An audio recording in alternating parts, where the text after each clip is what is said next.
eles têm atividades complementares. Eu acredito que nós teremos aproximadamente uma hora de conversa, de exposição de fatos, de exposição de alguns pontos de vista, e nós vamos comparando. Bom, como eu disse, né, o pessoal com mais de 30, a ideia é de fazer com que nós lembremos do que aconteceu, do que foi, que fazer uma reflexão breve sobre a variação, a modulação entre direitos e prática, entre direitos e resultados para a sociedade. Essa é a ideia. Bom, a palavra cidadania, ela tem origem no latim, ela vem de civitas, que no frigir dos ovos significa cidade. Existem duas vertentes básicas que tratam civitas como cidade, civil como o indivíduo, por isso nós temos a polícia civil, o civil de cidadão, mas de maneira geral o termo pode ser definido como um conjunto de direitos e deveres, e é justamente nesse quesito que é importante comentar que de pelo menos 20 ou 25 anos para cá, as pessoas envolvidas em direitos humanos, em cidadania, em direitos pró-cidadania, se lembram muito bem dos seus direitos, mas os deveres normalmente são vilipendiados. E isso vocês devem ter acompanhado no decorrer desse tempo, que muitos jovens sempre estão com a plaquinha de direito no peito, mas a plaquinha de deveres nunca aparece. Diferente do que se pensa, a cidadania está atrelada a leis. Nós temos que definir leis como regras que, se não cumpridas, elas possuem sanção. É uma característica básica de lei haver uma sanção caso ela não seja cumprida. E dentro do tripé que nós temos do mundo ocidental, que é filosofia grega, leis romanas e cristianismo, nós temos que pensar que toda lei vem e é criada para a organização da sociedade. Aqui nós temos o Paulo Tamiaso, que trabalha há 135 anos na Câmara Municipal de Cordeirópolis. Ele, quando foram fundar a Câmara Municipal de Cordeirópolis, ele foi lá colocar a pedrinha, foi jogar a pazinha de areia, e ainda pisou no pé do prefeito da época, mas tudo bem. Nós temos a Ana Cláudia, que é advogada, o César, que é jurista prático, César? Está sempre aí com a gente, E a ideia era que as pessoas mais novas já estivessem aqui conosco para poder compartilhar esses momentos. Bom, então o que acontece é que nós temos os primeiros momentos de leis que nós temos, registrados pelo menos, foi na Grécia, através de um legislador chamado Drácon. A característica desse legislador, que inclusive depois ele foi um livro, ele foi inspiração para um livro, se eu não me engano, de Aristóteles, que chama Legislador, é que as leis de Drácon eram muito duras, muito severas. Dali para frente é que começou a se permear, que se tem uma conotação clara e objetiva de leis com sanção. Junto com essa instituição de leis de Drácon, tem sofistas que nada mais eram do que cidadãos atenienses, que eles ficavam em praça pública. Na verdade, diferente do que o romancismo da história trata, os sofistas eles estavam ali para demonstrar o seu conhecimento e vender serviços de educação. Esse era o princípio básico dos sofistas, de sobrevivência. Mas eles começaram a instituir uma sociedade que discutia as leis de Atenas, que discutia o que o governo estava fazendo, e eles eram pré-socráticos. Antes de Sócrates, o que havia na sociedade ateniense eram sofistas, que estavam observando a cidade, observando o que acontecia naquele momento. Entre eles, quem eu sempre cito Heráclito e Parmênides são dois sofistas que trouxeram um eixo principal para essa discussão da cidade como um todo, e no final de vários momentos históricos, o que a Grécia trouxe é que o cidadão só era considerado cidadão a pessoa do sexo masculino que fosse nascido em Atenas, filho de ateniense e que tinha alguma posse relativa dentro da cidade. Esse era o cidadão que existia na Grécia e que perdurou por muito tempo. No início eu falei de filosofia grega e leis romanas, mas depois eu retornei para a Grécia como leis, porque o que instituiu as leis em grande parte do Ocidente foi o Império Romano, o que fez com que as leis tivessem uma mobilidade maior, tivesse uma possibilidade de aplicabilidade, e o princípio foi Roma através do seu império, que dominou grande parte do mundo da época. Por isso que eu retornei até aquele momento. Como eu disse, as leis remontam séculos e, de maneira geral, elas possuem a função principal de organizar a cidade. Partindo para outros exemplos, né, que nós temos, e veja bem, o objetivo dessa conversa não é discutir conceitos filosóficos, né? Nós vamos ficar apenas com observação de leis que são regidas justamente através desses princípios. Então, é certo comentar que as leis são um conjunto de regras daquele momento que rege o comportamento de um grupo naquele momento, para aquela época, em discussão de assuntos daquele instante. As pessoas às vezes se confundem e pensam que as leis são perenes, são retas, são retilíneas, né? Mas como eu comentei e vocês sabem, né, os vereadores que em nível municipal são os responsáveis pela manutenção da lei, a função deles é exclusivamente de atualizar as leis, fazer com que as leis sejam atualizadas em função da necessidade da sociedade. Bom, passando um pouco desse período mais antigo e vindo para a Idade Média, o que nós temos na Idade Média é uma quase que completa extinção de direitos civis, uma extinção de possibilidades para o povo que estivesse abaixo do senhor feudal. Como eu falei, a cidadania é um conjunto de deveres e direitos, e nesse período medieval simplesmente os direitos eram ao bel prazer do senhor feudal. Acontecia que, só para se ter um exemplo, a primeira noite, né, a primeira noite do casamento, né, a noite de núpcias, era do senhor feudal. Bom, pela face do Paulo aqui, ele gostou muito dessa ideia, mas tudo bem, vamos criar um feudo, né, Paulo?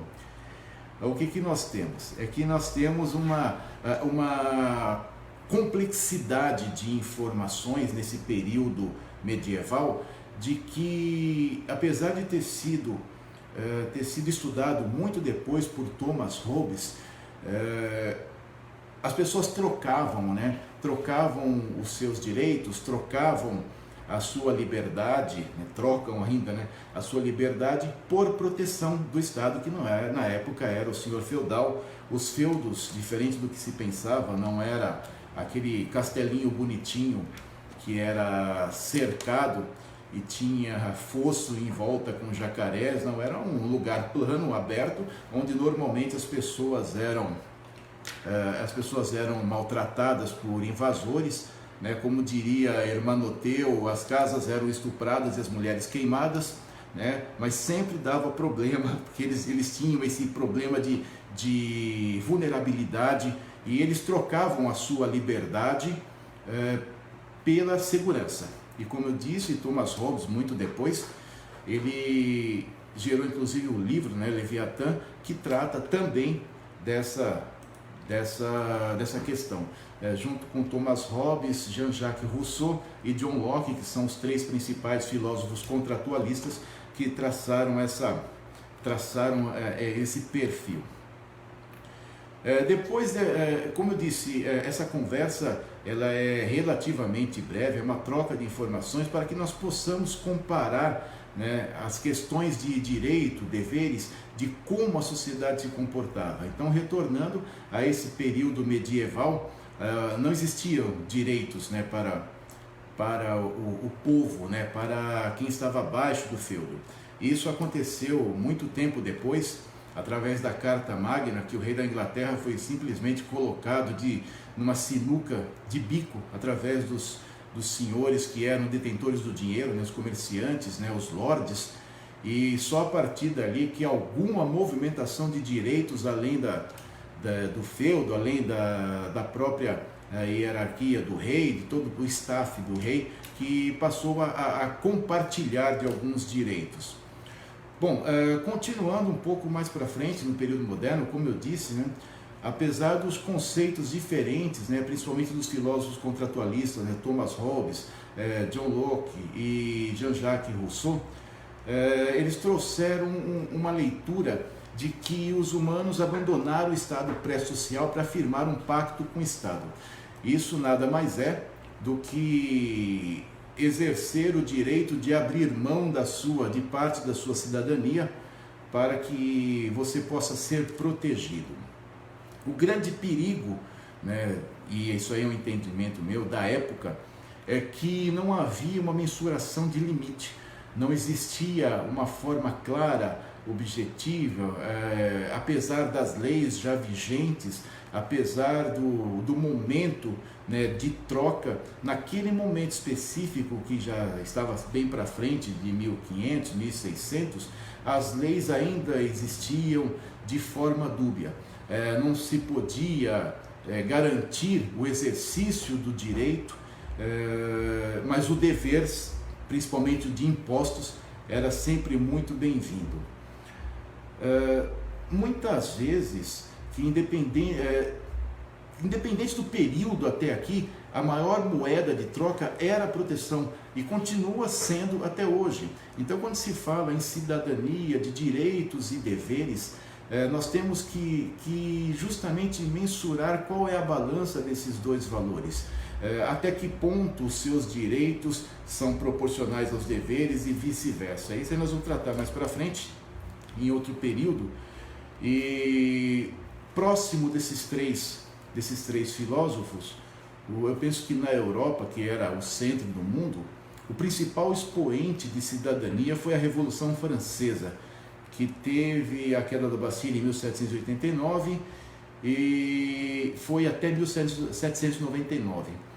Isso aconteceu porque os monarcas absolutistas foram retirados do poder e acabaram sendo guilhotinados por jacobinos, né? Aí vem a história de gerondinos e jacobinos. Eu já expliquei algumas vezes para algumas pessoas da onde vem a definição, né, de esquerda e direita, né, de quem é de esquerda, de quem é de direita, que depois da queda da Bastilha não havia monarquia mandando no país, e o parlamento começou a se movimentar muito rapidamente para tentar organizar, né, juntamente com um monte de filósofos que vinham com suas ideias, vinha com a sua forma de pensar, trazendo uma suposta solução, de onde eclodiram muitos filósofos, inclusive o Francis Bacon, né, que o pessoal fala Francis Bacon, que ele foi juiz, teve muitos cargos públicos.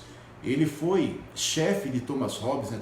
Thomas Hobbes foi secretário particular do Francis Bacon, mas ele recebia propina, ele perdeu o cargo de juiz, né? E depois ele foi preso e um amigo pagou na prisão e o juiz, para poder liberá-lo, ele ficou pensando sobre os métodos científicos numa casa isolada.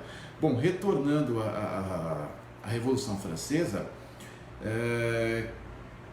quando os monarcas absolutistas foram retirados por insatisfação pessoal, uma grande crise econômica, política se instalou na França. E como eu comentei, né, qual qual é o grande gatilho de novas leis, de novos formatos? Né? É a crise, é a dificuldade, é a tentativa de solução de problemas que, por menos que se tenha pensado, ocorreram, e normalmente não se pensa nessas crises, nesses problemas. Então alguém aparece com uma lei milagrosa, né? É o famoso pacote econômico. Tá dando tudo errado, né? Tudo errado. Mas o que é? Não, mas foi lá atrás a balança. Não, vamos fazer uma lei agora que resolve tudo e dá tudo certo, né? E parece que esse hábito não acabou ainda. No dia 4 de julho de 1789 foi decretada a abolição dos direitos feudais, né? E nesse mesmo mês convocaram a redação da Constituição da França. Bom, para o povo, de maneira geral, durante todo esse período, de 1789 a 1792, não houve alteração com relação a direitos e deveres de forma legal. Porém, todo mundo, aquela história, a galera foi para a rua e falou, não, agora é do nosso jeito, chega de brioche, né, tá tendo seca nos nossos campos, e o sangue de vocês que vai fazer nossas plantas florirem, assim como diz o hino da França, né? Com o sangue dos absolutistas teremos campos férteis, né? E eles deixam isso aí muito bem claro. Bom, essa parte que vem desde a Grécia e eu trouxe até a Europa, é só para nós termos uma ideia das variações do tipo de cidadania, das formas de direitos e deveres. Então, o que acontece é que até esse momento, em 1789, nós temos grandes variações em períodos muito distantes, e dali para frente, de 1789 para frente, toda a Europa começou a ser envolvida nesse movimento, porque vocês vão de convir comigo que não é muito normal você ouvir dizer que no país vizinho pegaram a monarquia e cortaram a cabeça deles, né? A cabeça da monarquia. Em contrapartida, e já passando para o lado de cá, que são esses pontos que eu quis expor para vocês, em 1789, a coroa portuguesa estava correndo atrás da Inconfidência Mineira. E qual era o temor da coroa portuguesa? Que o mesmo movimento se instalasse aqui no Brasil. Em função de algumas pessoas que iam e vinham da Europa, o movimento da Inconfidência Mineira foi muito próximo e praticamente no mesmo período que a Revolução Francesa. E ao invés, como todo bom português, né, César? Ao invés deles resolverem lá na Europa da mesma forma que resolveram aqui, não, então ao invés de cortar a cabeça dos governantes, eu vou cortar a cabeça só do Tiradentes, porque a economia de todo mundo fica mais fácil, né? E foi justamente isso que aconteceu, né? Você começa a comparar, né, o que aconteceu na Inconfidência Mineira, o que aconteceu na Revolução Francesa, e a Inconfidência Mineira. Existia uma questão aqui no Brasil que, quando não havia uma arrecadação de X peso de ouro, existia uma sobretaxa que era rateado pelos cidadãos da época. A Inconfidência Mineira foi principalmente em função contra esse rateio, para que não houvesse esse rateio, que isso era um absurdo, que chamavam na época de imposto, mas não era um imposto, era uma taxa, né? Uma taxa em função de não ter alcançado a cota de ouro enviado para Portugal. Então, voltando à piadinha de mau gosto, né? Aqui no Brasil, como tudo acontece do contrário do resto do mundo, ao invés de nós cortarmos a cabeça dos governantes, não, eles cortaram a cabeça do líder da Inconfidência Mineira, que era muito mais prático, né? E como vocês sabem, esquartejaram o corpo e colocaram e espalharam o corpo dele por uma estrada de acesso muito, muito grande, para as pessoas saberem o que estava acontecendo. Isso é só para poder trazer uma amostra que se faz muito necessária para se ter uma ideia, né, de interesses políticos e direitos e nem sempre os deveres, né? Mas isso, vocês são praticamente contemporâneos, com exceção do César, que ele serviu a Santa Ceia. Então nós sempre temos uma ideia principal, e vocês já têm essa percepção. Eu trouxe esse tema, como disse para vocês, né, para pessoas que são bem mais novos que nós, com exceção da doutora Ana Cláudia, que ela fala que ela é novinha. Então todo mundo, a intenção é de deixar um registro para que as pessoas entendam o que está acontecendo. Ô Augusto, um abraço para você. O Augusto Alexandre está nos vendo lá no Facebook. Eu espero sinceramente que meu telefone não exploda, mas tudo bem, vamos seguir em frente. Bom, nós saímos de 1789, 1792, e falando ainda de preceitos, né, de direitos, em 1821, Dom Pedro teve a feliz ideia de criar o cargo de juiz de paz. Bom, quando ele criou esse cargo de juiz de paz, o juiz de paz tinha o direito de prender e julgar qualquer assunto em sua região. Durante o período regencial, a Guarda Nacional foi criada com o intuito de manter a paz na região, e essa... Só um minutinho que o Léo Arantes está chegando aqui. Ô Léo, boa tarde, seja bem-vindo. Bom, então, como eu dizia, em 1821, Dom Pedro I teve a feliz ideia de criar o cargo de juiz de paz, mas ele deixou descontente, como aconteceu na Revolução Francesa, o pessoal do dinheiro. O pessoal começou a ficar preocupado quem era amigo do rei naquele momento. E com a instituição da Guarda Nacional, porque não existia exército aqui no Brasil, a Guarda Nacional ela foi formada através dos homens de confiança, de senhores que eram grandes latifundiários, de senhores de terra. Um abraço, Rocha, bem-vindo.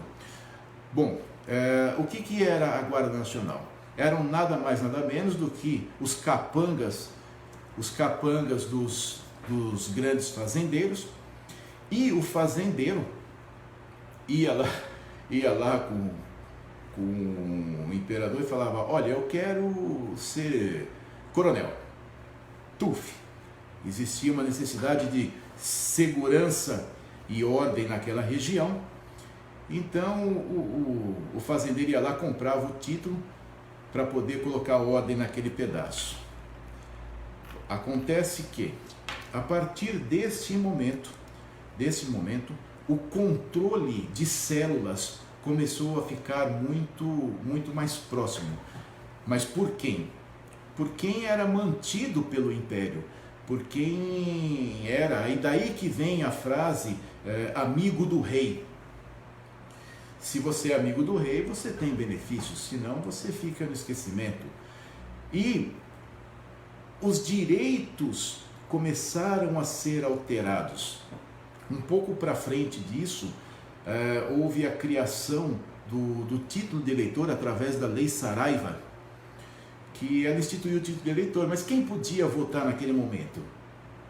Quem tinha principalmente R$200 para desembolsar. Então quem tinha R$200 podia ir lá e ter o direito comprado, assim como os latifundiários, os fazendeiros tinham o direito. Bom, acontecia que, junto com tudo isso, a população começou a ser comandada através de pequenas células. E é justamente isso que tentaram instituir no Brasil há pouco tempo atrás, através dos conselhos municipais de ordem. Vocês se recordam que há pouco tempo atrás tentaram instituir esse mesmo tipo de controle. E como acontecia isso no período imperial? Os fazendeiros tinham lá os seus empregados, que normalmente eram muitos e moravam nas fazendas, e até hoje nós temos aqui na região de Limeira, acredito também em São Joaquim da Barra e outros locais, fazendas que têm colônias, que os colonos, as pessoas moravam lá. Existia uma figura que cuidava dessas pessoas, que chamava cabalista. Bom, o cabalista nada mais era do que uma pessoa que no dia de eleição saía correndo todas as casas da fazenda, juntava todo mundo num curral e lá tinha bebida, tinha comida, tinha troca de roupa, as pessoas eram bem tratadas, e é daí que vem a expressão curral eleitoral. É justamente nesse período, nesse momento, que a expressão curral eleitoral é instituída. Porque as pessoas iam, como normalmente não tinham muita posse, né, viviam sempre controlados numa semi-escravidão. Inclusive tem um livro que foi feito por um alemão que chama Memórias de um Colono da Ibicaba, aqui de Limeira. O Paulo já deve ter ouvido falar desse livro. Faz tempo, né, Paulo? E ele traz relatos de que a escravidão financeira era a principal maneira. E agora eu não sei como é que tira essa história aqui do Rocha, mas tudo bem, vamos seguindo. A principal maneira de controle, né? Bom, esse cabalista, como eu disse, eles colocavam as pessoas dentro de currais, ficava vigiando, né, junto com todo o staff da fazenda. E depois da Constituição de 1890, que foi substituída pela de 1891, esse quadro não se alterou. Então, entenda o seguinte, que o que acontece, eu sempre bato nesse microfone, o que acontece é que durante esse período de império e até o período regencial, nós temos um controle muito forte da população. Os direitos ficam próximos daqueles que existiam no período feudal, né? Ou melhor, nenhum, né? Você tinha o direito de sobreviver, de trabalhar e comer, né? E procriar para poder deixar mais gente aqui. A Ana Cláudia está quase dormindo lá, né, Ana Cláudia? Esse livro não tem figurinha, viu, Ana Cláudia? Esse livro não tem figurinha. Tá? Ô Rocha, tira a apresentação do ar aí para mim, por favor. Deixa eu ver se eu consigo remover aqui. Eu vou tirar você, depois você volta aqui com a gente, tá bom, Rocha? Isso, depois você volta aí com a gente. Falando em escravidão, né? Bom, o que aconteceu? Que depois da República, né, da proclamação da República em 1889, houve uma grande disseminação da informação de que os direitos seriam melhores, a população ficaria melhor, né? Então vamos fazer a Constituição. Fizeram a Constituição de 1890. A Constituição de 1890 ela foi substituída a rodo pela de 1891.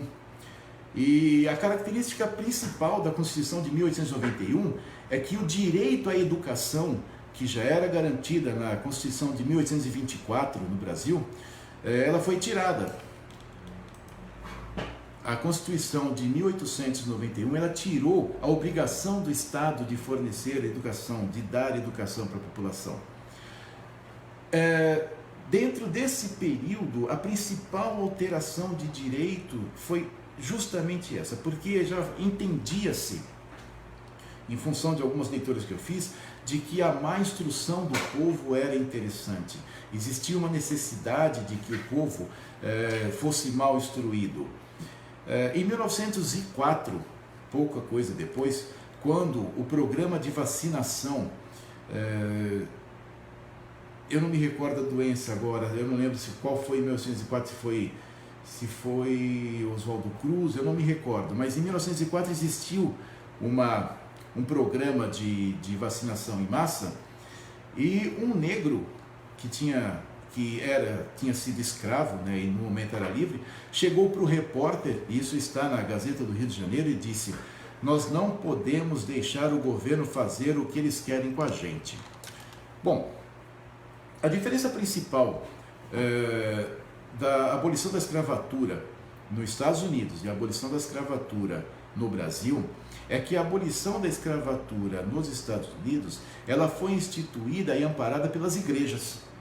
Então, normalmente o pastor era um homem mais instruído, era um homem que tinha leitura, que tinha mais cultura.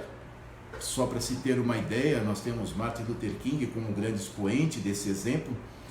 Porém, dentro das igrejas, o negro era conscientizado, tanto religiosamente como em nível social. E no Brasil não houve esse movimento.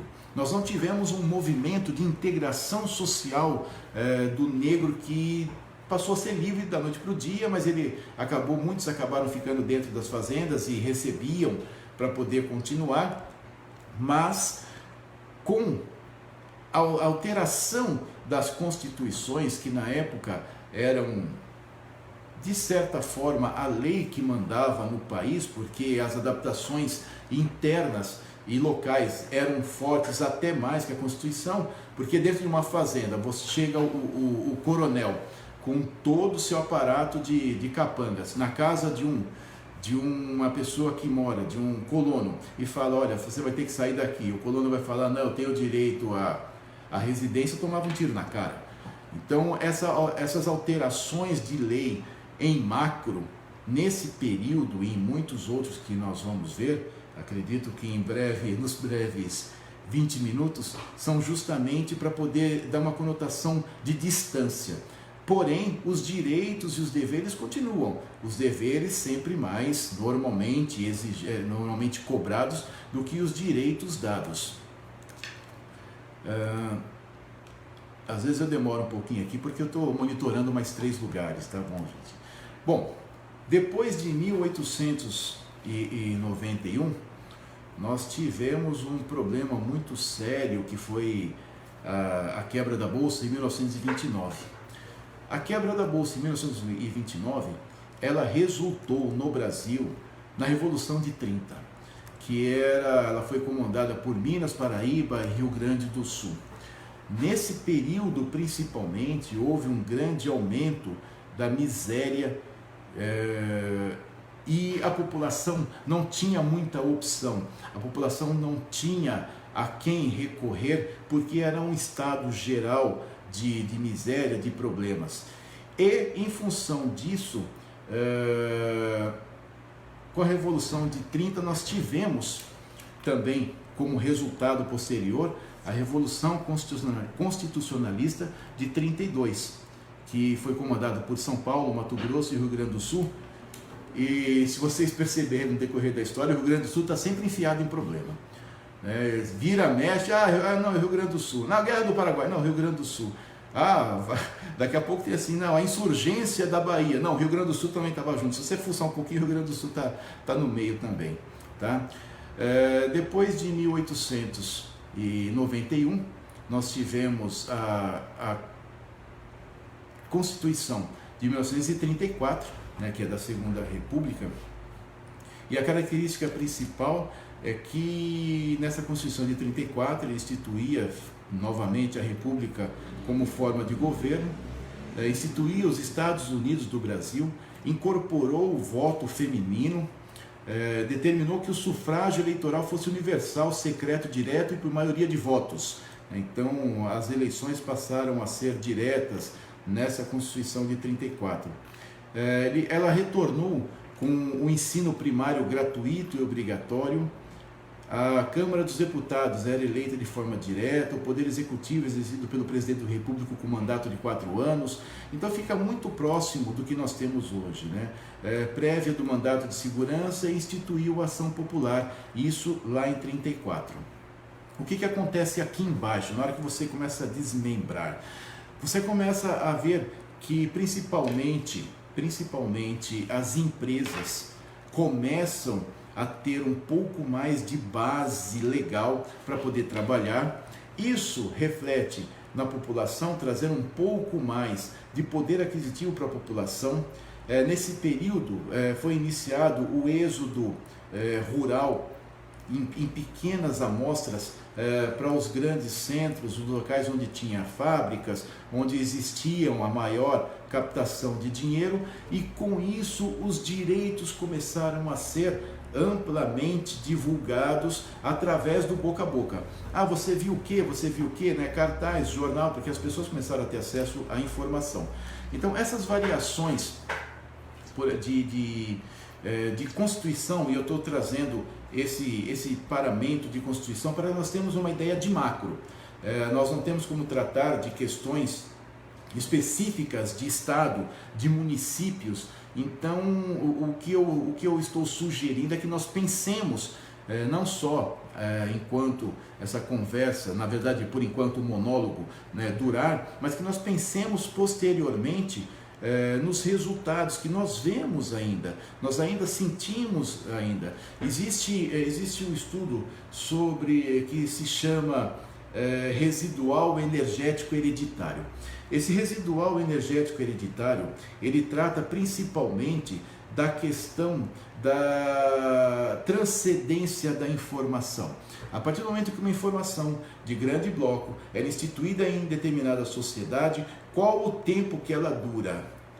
Qual é a necessidade de durabilidade dela? Nós temos um exemplo muito forte dessa hereditariedade residual, que é nada mais nada menos que Jesus Cristo.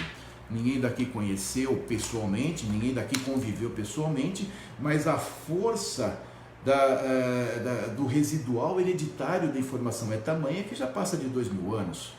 Isso também ocorre em nível de macro, quando nós estamos tratando, né, também do Brasil como país continental e a forma com que as informações transcendem dentro da sociedade através dos anos e dos séculos.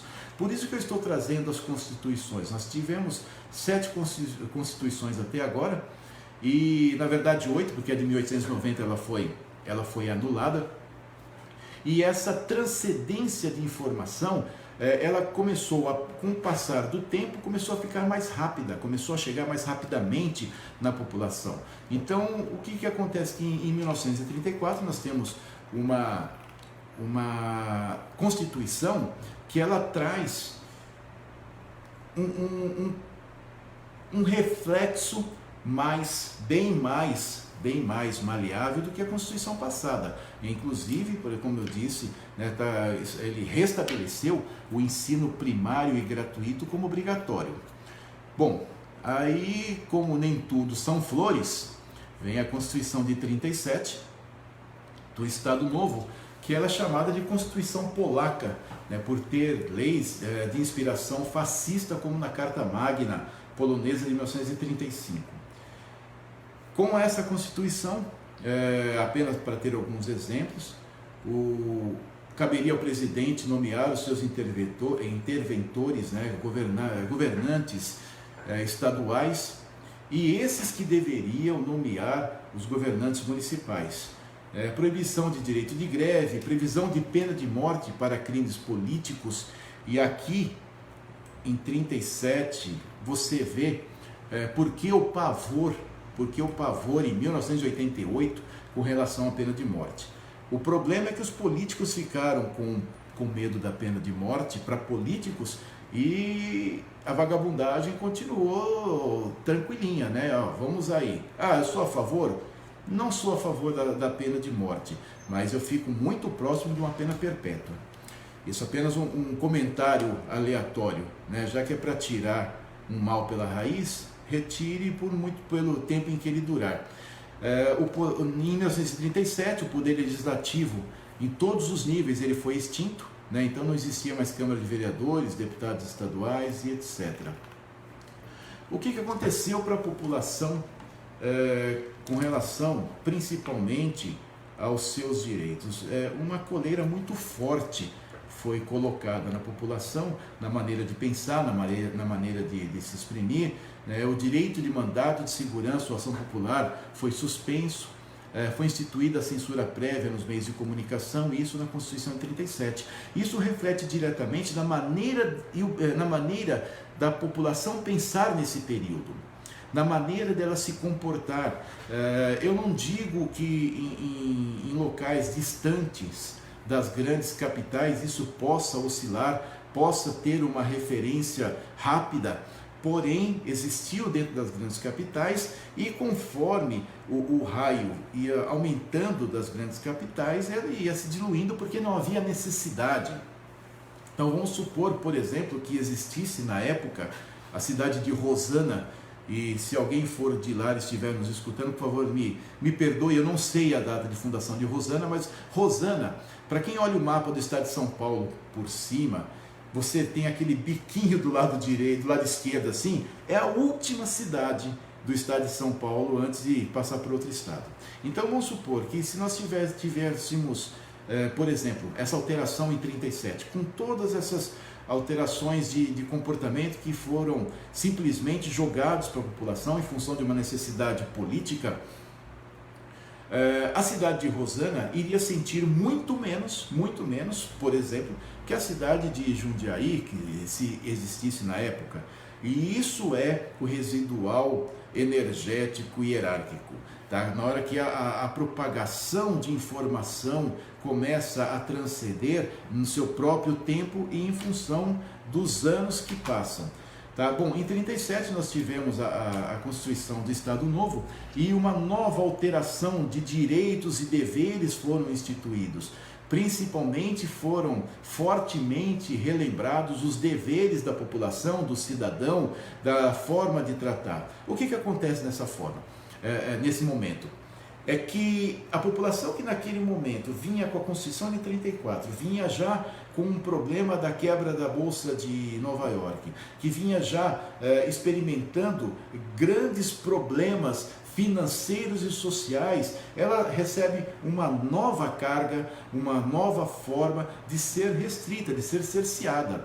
E isso faz com que os direitos humanos e os direitos e os deveres dessa população sejam alterados. Essa é a oscilação, é a forma que eu estou propondo para toda essa conversa, que nós possamos refletir de que forma as grandes leis alteram em níveis menores, alteram nas bases. Né? Então, por exemplo, o Paulo é historiador, para quem não conhece, o Paulo é historiador na cidade de Cordeirópolis, agora comendador, né? Comendador Paulo, por favor. Né?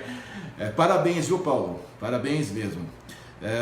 Ele retrata e ele registra a história de Cordeirópolis há várias décadas. Então, o que acontece é que, por exemplo, nós temos uma alteração de Constituição, onde ocorrem os maiores e mais rápidos distúrbios, né? Comentando que vamos tratar de distúrbios como alteração rápida, né, dos seus direitos e deveres nas grandes capitais. Nas grandes capitais estão os maiores investidores, estão as pessoas, estão o que chamavam, né, de burguesia, que eram as pessoas que não faziam parte da elite, não faziam parte do império, do reinado, mas eles conseguiram ascender de populares para alguém que tinha uma faixa financeira maior, bem maior que os populares, mas bem menor do que os regentes. Então, essa burguesia é que recebe o primeiro impacto, porque essa faixa, né, e eu estou falando burguesia não de maneira pejorativa, apenas para nós classificarmos um grupo de pessoas que tem o poder financeiro maior em suas mãos. Então, essa faixa que recebe principalmente e mais rapidamente essas alterações. E isso vai se diluindo. Então, vamos compor, por exemplo, fazer uma comparação de São Paulo e Cordeirópolis. Vai chegar aqui? Vai chegar aqui, mas leva um tempo e chega muito mais diluído, porque as necessidades da cidade são muito menores comparadas ao tipo de negócio, ao dinamismo das grandes cidades. Bom, com a Constituição de 37, o que aconteceu foi justamente isso. Colocaram um chega para lá. Ocorreram problemas políticos, claro, tentaram derrubar o presidente, foi um grupo que notoriamente, declaradamente comunista, estava querendo instituir o comunismo no país, estavam tentando derrubar o presidente falou, a bola do jogo é minha, entendeu? Vocês não são do meu time e vou parar essa brincadeira aqui. E, consequentemente, em função do medo da perda de mandato, né, e consequentemente, eu acredito que é uma decisão muito mais que em função do seu staff do que da população em si, ele instituiu normas rígidas, normas draconianas, para que houvesse, no seu entendimento, o retorno à normalidade. Como eu disse, desde o primeiro parágrafo, as leis são criadas exclusivamente para a tentativa de retorno à normalidade. Esse é o princípio de leis. Bom, tivemos, depois de 37, a Constituição de 46, perdão. Bom, com a Constituição de 46, ela na verdade ela não tem um título. Todas as constituições anteriores, nós tínhamos a de 24 imperialista, a de 90 da República, a de 34 da República Velha, a de 40 e tantos, a de 37 do Estado Novo e assim por diante. Essa não tem um título. Qual era o momento da época? Nós estávamos saindo de uma grande guerra. A tensão e a Guerra Fria entre Estados Unidos e União Soviética na época era muito alta. É aquela história, né? Quem aperta o botão primeiro, né? Vamos ver o que acontece com metade como é que você fica com metade do planeta. E a ONU foi criada em 45. Então, saindo de uma grande guerra, alguém teve a brilhante ideia: vamos instituir a ONU. Bom, a partir daí, essa instituição, e falando já de direitos e deveres, ela só teve efetividade em 66, porque as cartas que ela movimentava, elas não estavam sendo aceitas, não estavam sendo referendadas, não estavam sendo aceitas nos países, nos Estados-membros. Aí, em 45, a gente tem uma derrubada de presidente, né, que estava regendo por decreto. Vem a Constituição de 46.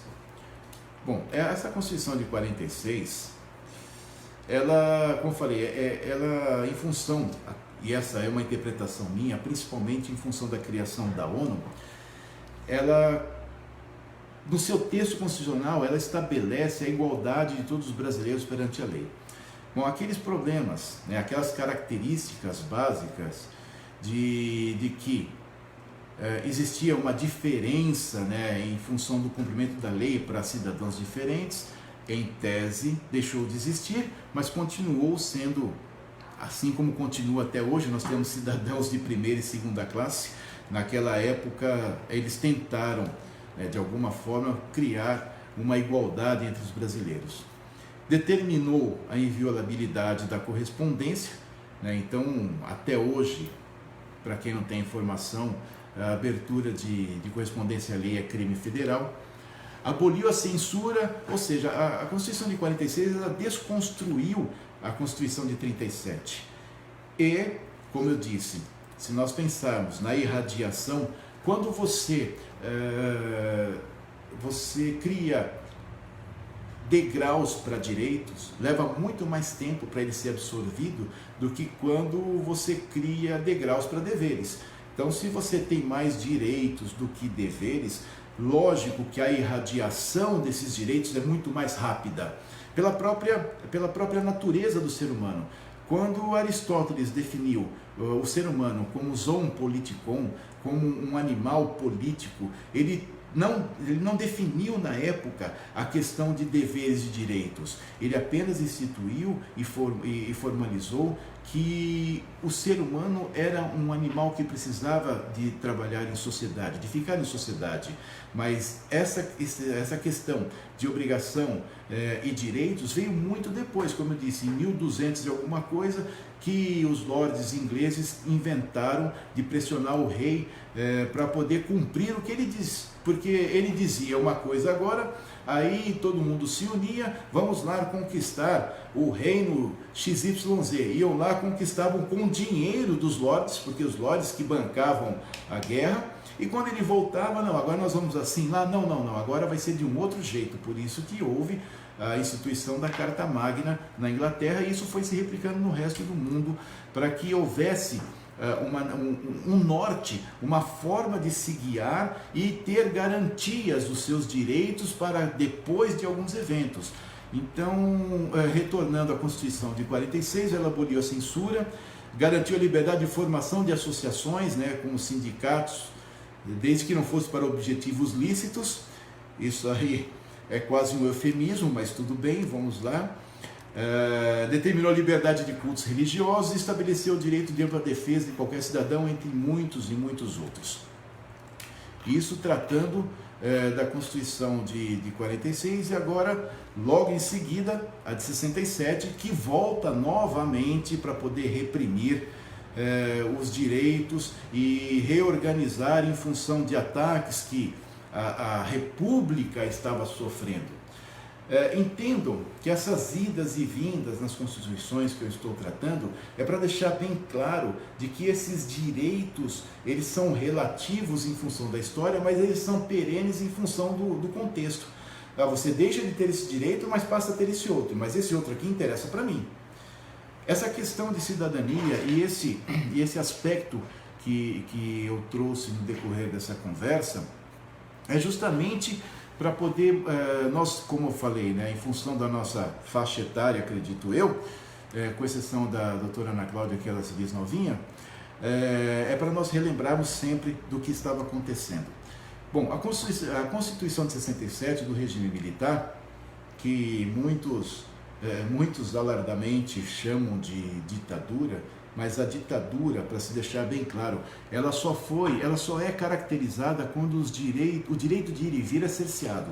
Aí você tem caracterizada uma ditadura. Isso não aconteceu no Brasil. Nós tivemos um período militar, nós tivemos um período próximo de autoritário, mas, novamente, em função da necessidade de manter o governo, porque o governo estava sofrendo, houve uma informação de que o governo sofreria um atentado, mais precisamente o presidente, e toda a tribulação da Constituição de 67 ocorreu por defesa. Lembrem, volto a dizer, as leis são instituídas para tentativa de retorno à normalidade.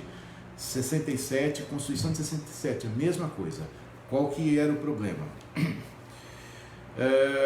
A pena de morte contra crimes políticos, que ela foi retirada na Constituição passada, ela retornou para crimes contra a segurança nacional. Bom, o presidente era eleito de forma indireta por um colégio eleitoral em sessão pública para um mandato de 4 anos, cassação e suspensão de direitos políticos pelo Poder Executivo, bipartidarismo, os partidos, sindicatos e outras agremiações que se embandeiravam para formar outros partidos, nessa época foi simplesmente apagado, eles foram apagados e estabeleceu o bipartidarismo, que é onde vocês se lembram, a maioria, com exceção da doutora Ana Cláudia, do MDB e da Arena, que nós tínhamos novamente 2 partidos, mas nós temos que lembrar que esses 2 partidos eles só foram formados por um resquício dos outros 4 que existiam. Então, por exemplo, o que aconteceu nesse período de congresso? Na hora que deram a pancada em 68 do AI-5, o pessoal ficou sem bases, e aí começaram a cruzar. Os 4 partidos tinham elementos, por exemplo, o cara do PC do B ia para o outro lado. Mas por quê? Porque ele concordava com a ideia do PC do B, mas não concordava com a maneira de agir. Então houve um rebuliço. A Arena e o MDB, na verdade, é um grande milkshake de tentativas de pensamentos diferentes que ocorreram na época, que na verdade ficou na mão só de 2 que eram os presidentes do partido. Porque na hora de falar, todo mundo dava ideia, todo mundo dá ideia. Sabe a história da trabalho de escola? Todo mundo dá ideia, mas quem manda é um e quem faz é outro. É isso que acontecia na época. E, por favor, eu sei que vocês, a maioria sabe disso, mas eu quero deixar esse registro, como eu disse, para as pessoas mais novas. Eles precisam entender isso, eles precisam ver que o que acontece hoje não veio de graça, não veio assim, eu nasci com um celular na mão, então eu posso tudo. Não, aí vem outro falar, desde que, não, mas não é desde que, você pode tudo e outro pode tudo aqui.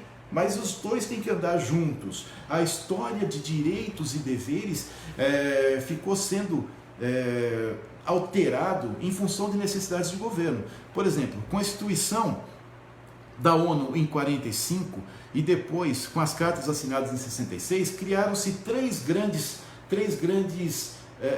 sistemas. O Sistema Interamericano de Direitos Humanos, o Sistema Europeu de Direitos Humanos e o Sistema Africano de Direitos Humanos. Então, esses são os três grandes sistemas da ONU, onde a ONU age, que é no Ocidente, porque a ONU não teve coragem e não teve peito de ir para o Oriente, querer dar uma de engraçadinho, e como a maioria dos países aqui estão sob a guarda dos Estados Unidos e agora com a China, a ONU na época, como os Estados Unidos predominavam no Ocidente, ela não se meteu para o outro lado e instituiu esses três grandes sistemas.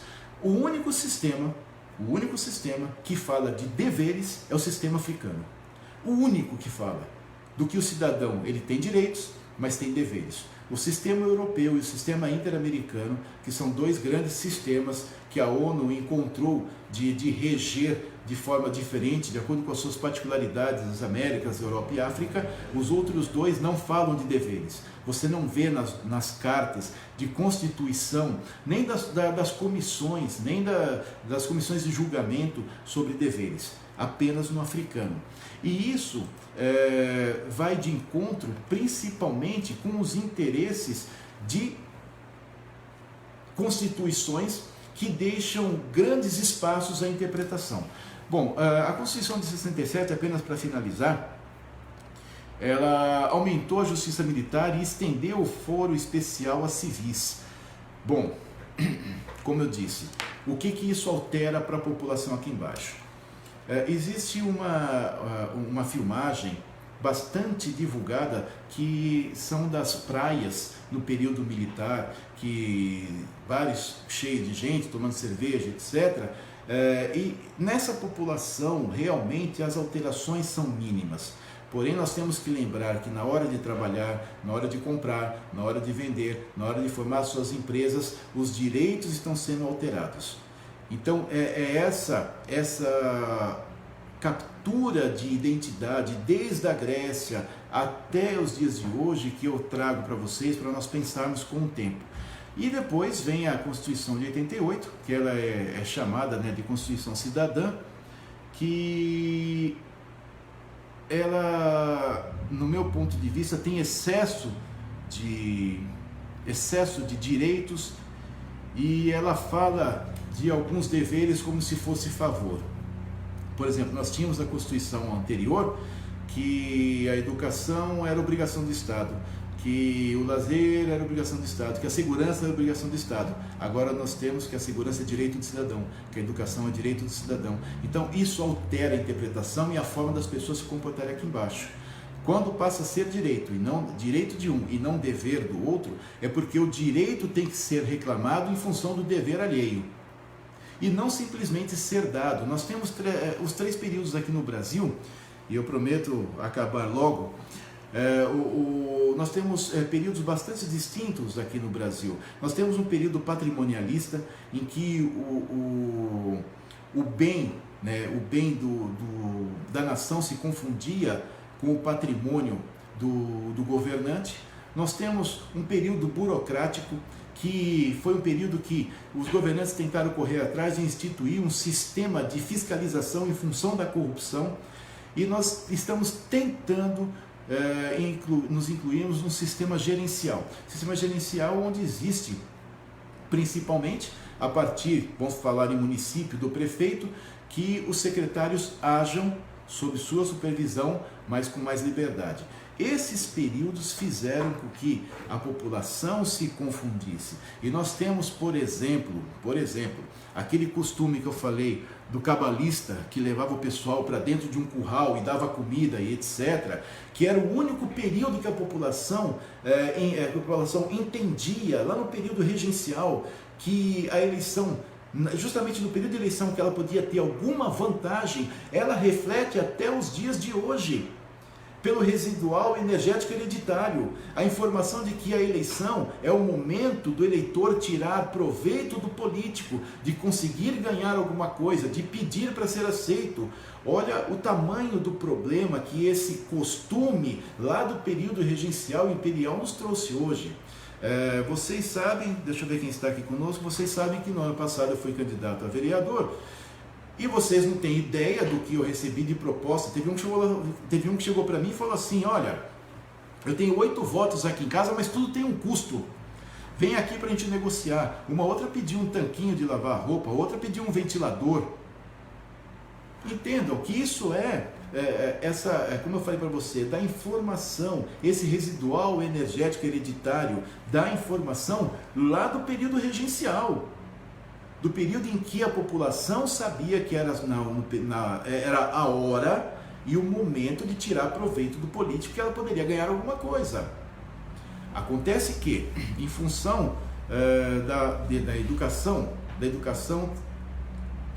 instrução ter sido vilipendiada, porque educação quem dá são os pais dentro de casa, a instrução ter sido vilipendiada, a propósito, na Constituição de 1891, o direito à educação foi retirado. Isso refletiu e abriu os olhos dos políticos, e o residual energético hereditário da informação de que um povo mal instruído traz mais vantagens para os políticos vem desde lá.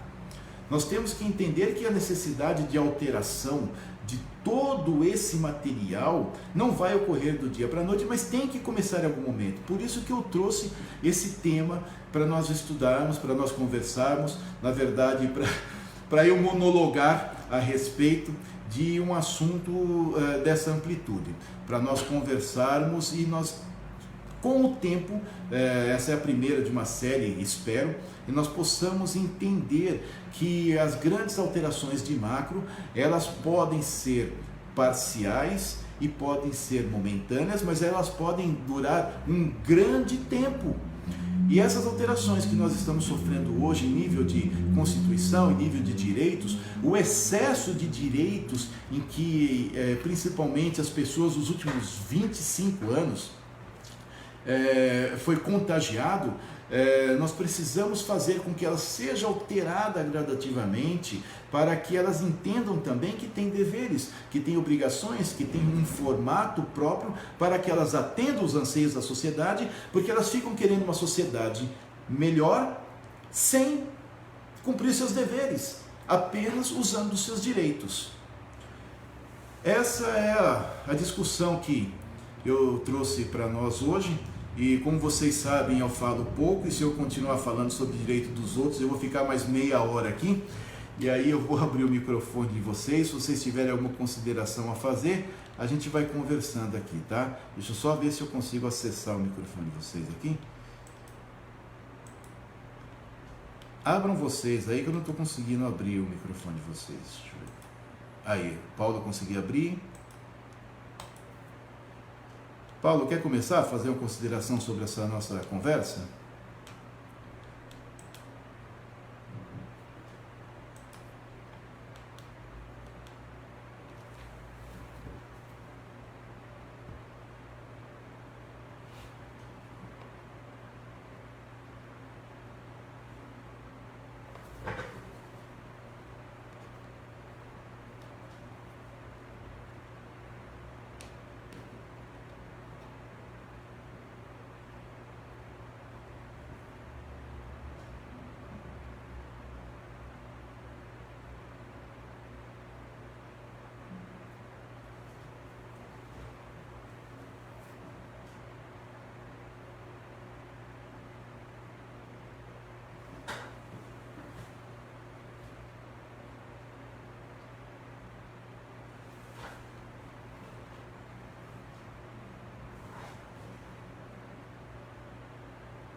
Só um minutinho, Paulo, por favor. É que eu esqueci que eu estou transmitindo aqui no Facebook também. Eu vou encerrar lá com eles, porque eles não têm acesso a essa conversa nossa. Aí o pessoal, só um minutinho, por favor, tá bem, Paulo? Desculpe te interromper, que eu lembrei agora, eu vi o vídeo aqui, eu me atentei à sua conversa, o Paulo sumiu. Acho que ele apertou sem querer lá. Bom, pessoal do Face, grande abraço. Eu vou encerrar aqui essa transmissão. Eu não faço a menor ideia onde eu aperto para poder terminar essa transmissão, mas eu espero que vocês estejam na próxima aqui com a gente, tá bem? Grande abraço para vocês.